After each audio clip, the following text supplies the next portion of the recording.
What's up YouTube, it's your girl Moody Jim and I'm back with another video. So today's video is a little different. I was able to do our first vending experience at a pop-up and it was super exciting, so I want to share with you guys what I did to prepare and the materials that I needed to use to make it all happen.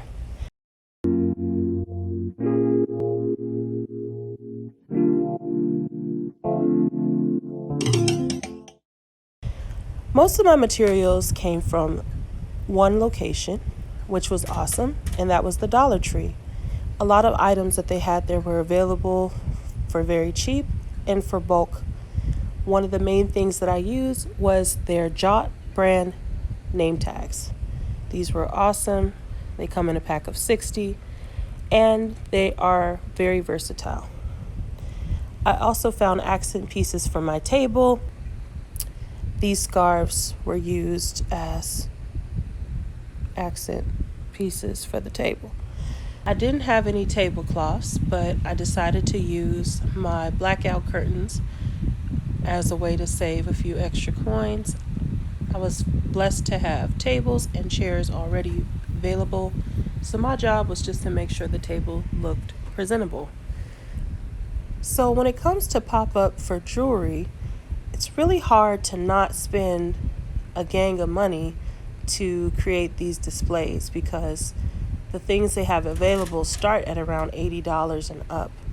It's super duper expensive and it can get super duper costly.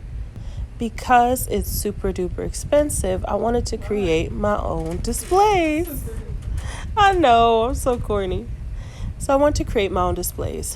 One of the things that I thought would be easiest was using the tags to put the jewelry on and then putting the tags on the corkboard display.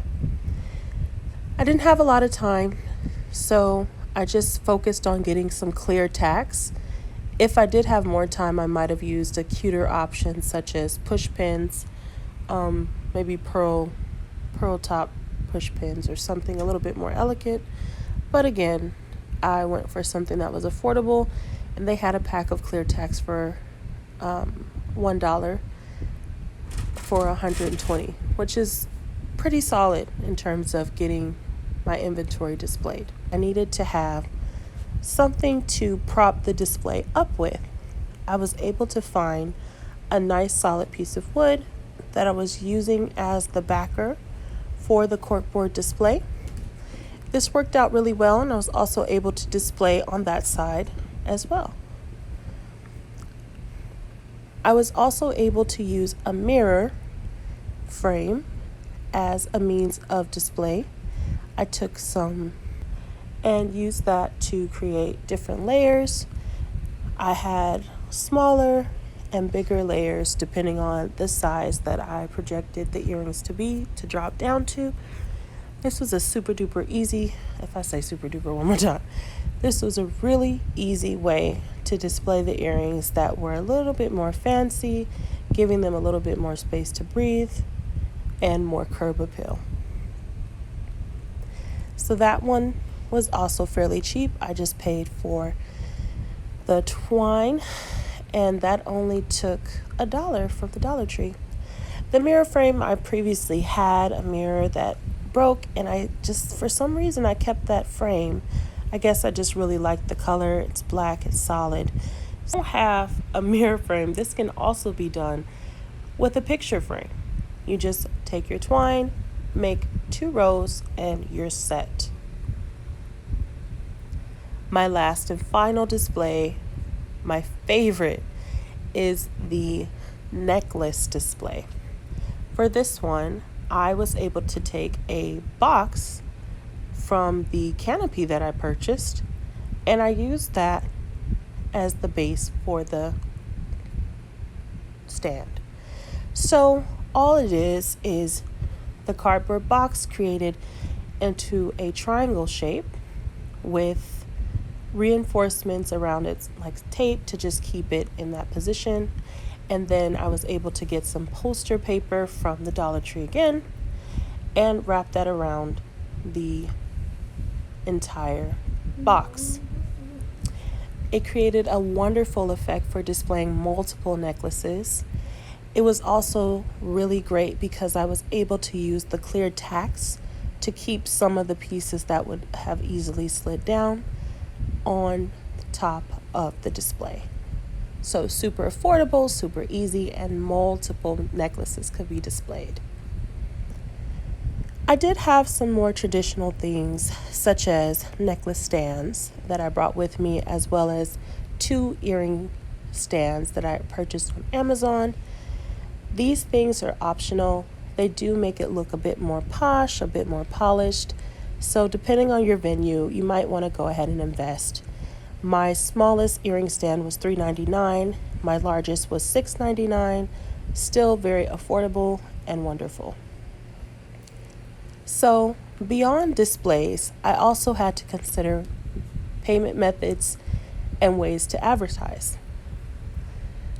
Getting a banner is one of the easiest ways that you can start creating brand notability and also helping people understand what your product is.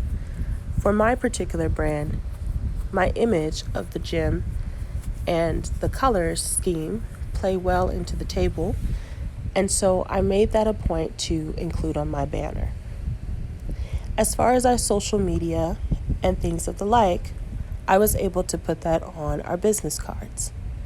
Now, business cards are something that are super important to have, especially at these events where people may have picked up one piece and may want to return and shop with you again. So be sure to have business cards available. You also want to be able to take multiple methods of payment, as this allows your customers to have that convenience of cash or digital payment options. If you're doing your first pop-up, there's a couple things to also not forget. Make sure that you have mirrors for your customers to be able to look at themselves as they try on or look at pieces of jewelry. Make sure you also have a small favor, whether it be candy or something, just to attract people to come in and ask questions. And make sure you're very approachable. Smile, look happy, stand, make them feel welcome.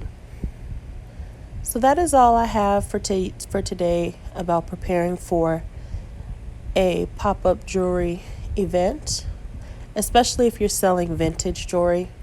You want to try to bring as many pieces as you can within reason, as you just really never know what's going to sell and what's going to pop.